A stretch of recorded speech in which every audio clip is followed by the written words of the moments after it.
ঠিৰাং কৰিলে যে তেওঁ এই মিছা কথা দি পেলাই যিবিলাক প্ৰেছ কনফাৰেন্স কৰিছিল কংগ্ৰেছ দলৰ হৈ পেলাই গৌৰৱ গগৈ ডাঙৰীয়া, ভূপেশ বাঘেল ডাঙৰীয়া আৰু জিতেন্দ্ৰ সিং ডাঙৰীয়া তেওঁলোকৰ বিৰুদ্ধে লগতে যিখন কাকতত এই কথাবোৰ কোনো ধৰণৰ তেওঁলোকে ভেৰিফিকেশ্যন নকৰাকৈ পাব্লিছ কৰিছিলে ডাঙৰ ডাঙৰ আখৰেদি হেডলাইন কৰি পেলাই।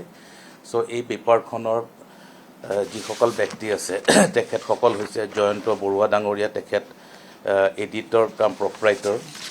তাৰপিছত আছে যতীন চৌধুৰী ডাঙৰীয়া, তেখেত প্ৰিণ্টাৰ কাম পাব্লিছাৰ আৰু ষ্টাফ ৰিপৰ্টাৰ। তেওঁৰ নামটো আমি এতিয়ালৈকে বিচাৰি পোৱা নাই।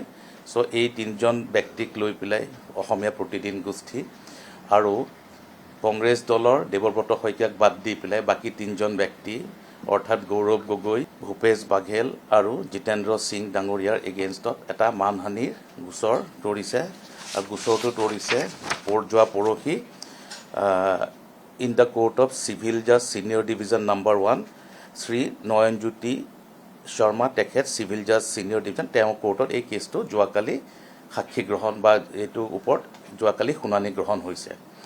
কেছটোৰ নাম্বাৰ হৈছে টাইটেল চুট নাম্বাৰ 85/2026 আৰু তাতে আমি এটা ইনজাংশ্যনৰ কাৰণে এখন মিছলিনিয়াছ এপ্লিকেশ্যন কৰিছিলোঁ। সেইটোৰ নাম্বাৰ হৈছে মিছ কেছ J156/2026।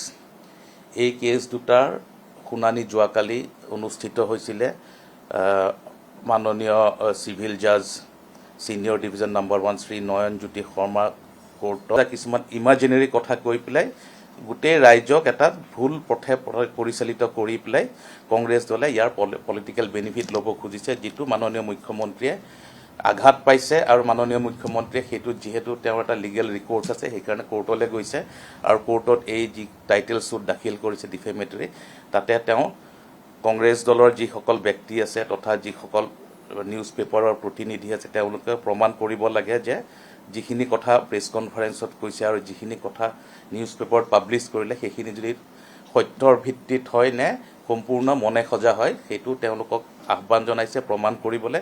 আৰু যদি প্ৰমাণ কৰে ভাল কথা, আৰু যদি প্ৰমাণ কৰিব নোৱাৰে তেতিয়াহ'লে মাননীয় মুখ্যমন্ত্ৰীয়ে তেওঁলোকৰ পৰা 500 কোটি টকাৰ ডেমেজ ক্লেইম কৰিছে। এই কেছটো শুনানি হোৱাৰ পিছত যোৱাকালি চিভিল জাজ ছিনিয়ৰ ডিভিজন 1 তেখেত অনাৰেবল জাষ্টিছ নয়নজ্যোতি শৰ্মা তেখেতে গোটেই কথাখিনি চালে, গোটেই কাগজ পত্ৰবোৰ পৰীক্ষা কৰিলে।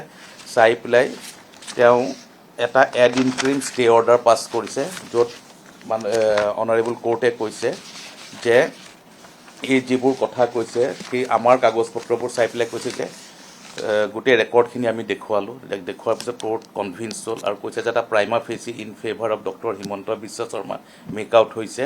আৰু এনেকুৱা ধৰণৰ যদি বাতৰি পৰিৱেশন কৰি থাকে বা এনেকুৱা ধৰণৰ কথা বতৰা কৈ থাকে কংগ্ৰেছৰ যিসকল নেতৃত্বত আছে, তেতিয়াহ'লে তাৰ পৰা হিমন্ত বিশ্ব শৰ্মাৰ নিশ্চিতভাৱে তেওঁৰ মানহানি হ'ব। সেইকাৰণে এই তিনিজন ব্যক্তিক ৰেষ্ট্ৰেইন কৰিছে ফ্ৰম স্পিকিং এনি ফাৰ্ডাৰ।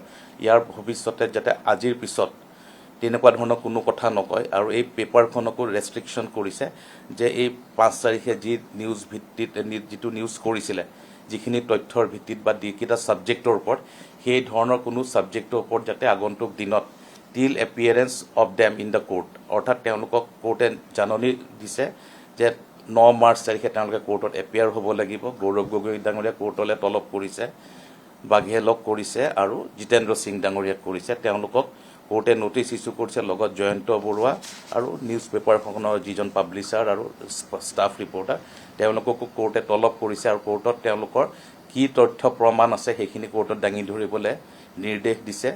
আৰু তেতিয়ালৈকে কোনো ধৰণৰ বাতৰি হিমন্ত বিশ্ব শৰ্মা বা তেওঁৰ পৰিয়ালৰ এগেইনষ্টত regarding any property, regarding Himanta Biswa শৰ্মাৰ election as chief minister, regarding Himanta Biswa শৰ্মাৰ any allegation of involvement in any scam, সেইবিলাকৰ ওপৰত কোনো ধৰণৰ বক্তব্য ৰাখিব বাধা দিছে, বাৰণ কৰিছে। আৰু এই পেপাৰখনক তেনেকুৱা ধৰণৰ নিউজ কৰিবলৈ বাৰণ কৰিছে।